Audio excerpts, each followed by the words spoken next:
மனிதர்களில் சிலர் நல்லவர்களுடைய பாதையை பாவத்தில் இருந்து மீண்டு தேர்ந்தெடுத்ததற்கு பிறகு என்றாவது ஒரு நாள் நான் இப்படியெல்லாம் பாவம் செய்தேனே, குற்றம் செய்தேனே, அநீதம் செய்தேனே, இறைவனிடத்திலே நான் இப்படி குற்றவாளியாக இருந்தேனே, இப்போது நல்லவர்களாக நான் வாழ்ந்தால் மட்டும் என்ன ஆகப் போகிறது என்ற கவலை அடைந்தாலோ, அல்லது அவன் செய்த பாவத்தை குறித்து மனிதர்களில் சிலரோ அல்லது பலரோ அவனை கை நீட்டி நீ இப்படி பாவம் செய்தவன், அநீதம் செய்தவன், குற்றம் செய்தவன், உனக்கெல்லாம் இறைவனுடைய பாதையில் இருப்பதற்கோ இப்படி நல்லவர்களுடைய பாதையில் தேர்ந்தெடுத்து வாழ்வதற்கோ என்ன தகுதி உண்டு என்று அவனுடைய உள்ளத்தை உடைக்கும் போதோ அவன் கவலை அடைந்து தன் வாழ்வு இனிமேல் நற்பாதையில் எதற்கு என்ற சிந்தனையில் ஆக்கிக் கொள்கிறான்.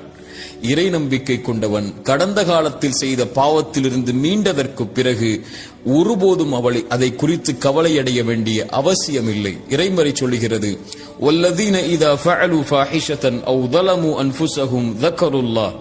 ஒரு அடியான் நல்லவராக வாழ்வான், அவன் ஒரு நாள் மானக்கிடான செயலை செய்வான் அல்லது அநீதம் செய்வான் தனக்குத்தானே.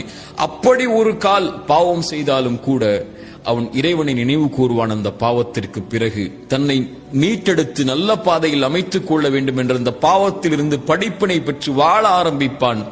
அவனுடைய பாவத்தை இறைவனை தவிர யார் மன்னிக்க முடியும் என்று இறைமறை கேட்கிறது. மேலும் சொல்லுகிறது, அவன் யார் தெரியுமா? வலம் யுஸிர்ரு அலா மா ஃபஅலு வஹும் யஅலமூன். பாவத்தில் இருந்து ஒருவன் மீள்கிறான் என்றால் அவன் முதலிலே மனதிலே உறுதி கொள்வான், அந்த பாவம் பாவம் என்று, இனிமேல் அந்த பாவத்தின் பக்கம் நெருங்க மாட்டேன் என்று. ஒருபோதும் அறிந்த நிலையில் அதே பாவத்தை மீண்டும் அவன் தொடர மாட்டான். இப்படி நற்பாதையில் இருக்கக்கூடிய எவரும் கடந்த கால பாவத்தை குறித்து கவலை அடைய வேண்டிய அவசியமில்லை. ஏனென்றால் அவர் செய்த பாவமே அவருடைய வாழ்வில் இல்லை முன்னால்.